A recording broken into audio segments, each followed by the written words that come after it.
महाराष्ट्र के वजीर नवाब मलिक का महाराष्ट्र के साबिक वज़ीर फडणवीस के इल्जामात पर पलटवार किया है। उन्होंने कहा कि फडणवीस के इशारे पर महाराष्ट्र में वसूली हुई है।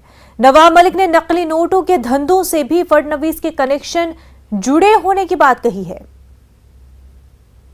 देवेंद्र जी औरों को कह रहे हैं कि अंडरवर्ल्ड कलेक्शन के लोग हैं ये,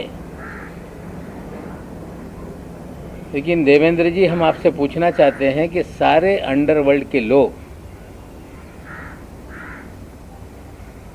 जो अंडरवर्ल्ड कनेक्टेड लोग हैं, जो बड़े बड़े क्रिमिनल हैं, आपने मुख्यमंत्री रहते हुए उन्हें सभी लोगों को जो सरकारी कमीशन है, सरकारी बोर्ड है, उसका अध्यक्ष क्यों बनाया? कि जब 8 नवंबर 2016 को नोटबंदी हुई,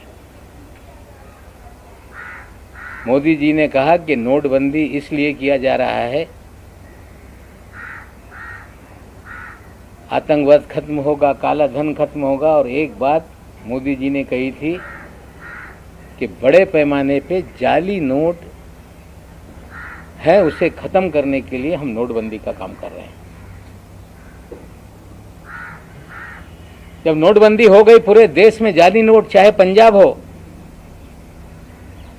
2000 के 500 के जाली नोट पकड़े जाने लगे। मध्य प्रदेश में जाली नोट पकड़े जाने लगे, तमिलनाडु में जाली नोट पकड़े जाने लगे। लेकिन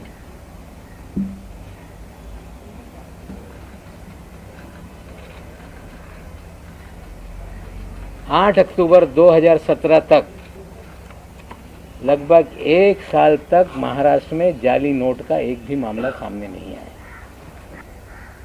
साथियों, जाली नोट का nexus ISI Pakistan Dawood via Bangladesh, ये पूरी जाली